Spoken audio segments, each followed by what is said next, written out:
video, we're going to talk to you about how you can find your next client for your bookkeeping practice.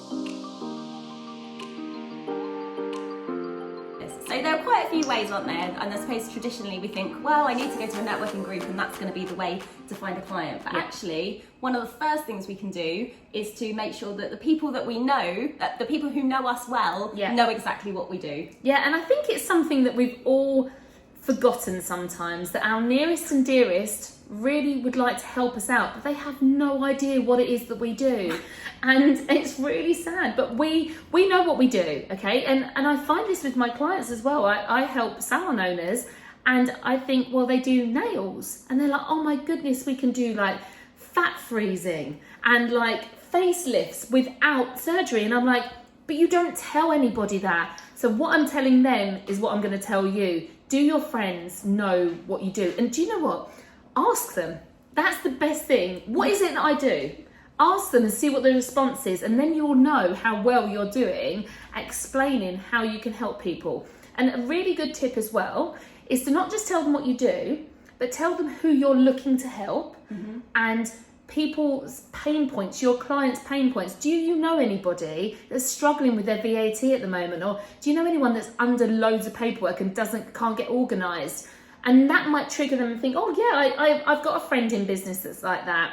So make sure you're helping your nearest and dearest help you, because they want to help you. They do, and they're often like your best cheerleaders. They'll sell you better than you will sell yourself because it's not personal to them. No. For them, it isn't a case of I need to find a client right now. They just want to go and say, hey, I know someone who can help you with this, and they won't mind. Just like if you were trying to help your friends, if someone said I need a beautician to do something, you'd be like, oh, I know so-and-so down the road. Exactly. They're going to do that for you. Exactly. They are your first referrers. They are your initial sales team, aren't they? Yeah, absolutely. So then when you've done that and everyone knows what you do, they know, all of your friends and family know what you do, and they can go and start spreading the word and making those recommendations for you. The next thing to think about is who your ideal client is, because then you can identify where they're going to be hanging out and make sure that you're present in those places. Yeah, absolutely. And I think it's a good idea to, like, we said this before, didn't we, about like, if you we said that lots of people check social media on the toilet. This is a stat.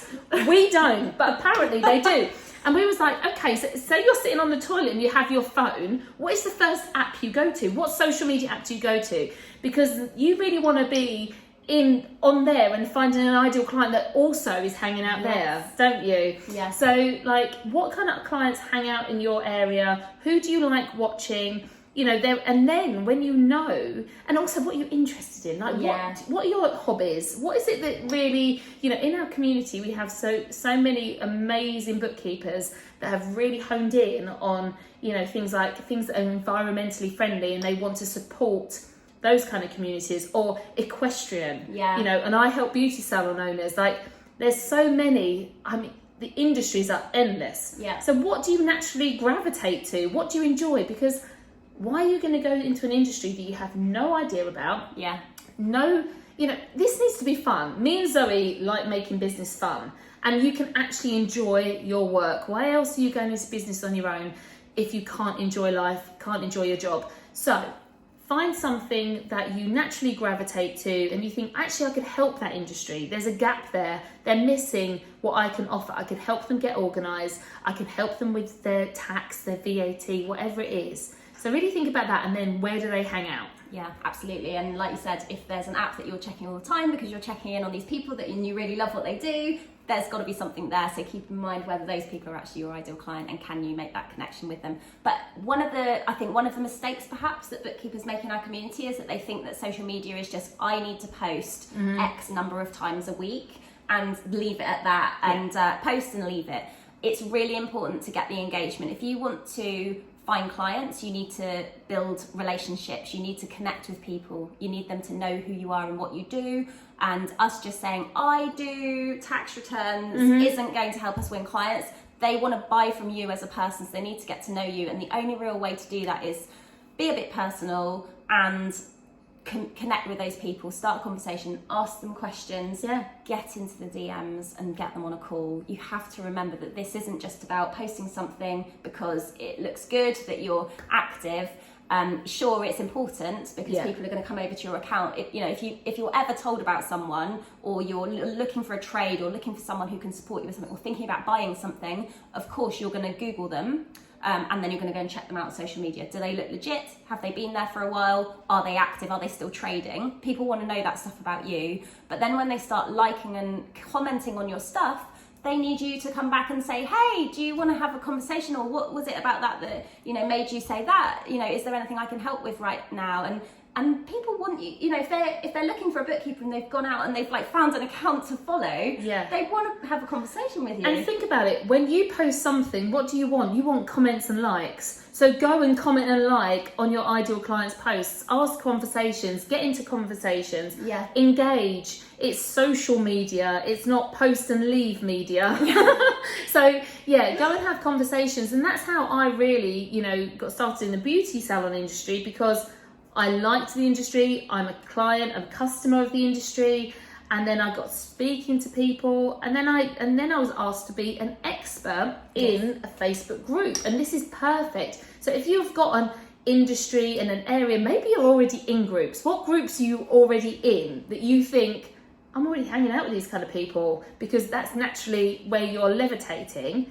What could you offer to that group to share your knowledge and become the expert? Now remember, I think people get really freaked out about being the expert. They feel like they have to know everything. You don't have to know everything. You need to be 2 steps ahead of the average person in the room. So if you know a tiny bit more than everyone else hanging out in that room, and you are the expert. If you've done your bookkeeping exams, you know more than the people in that room. Absolutely. So put yourself out there. Ask the admin of the group. Don't just start posting.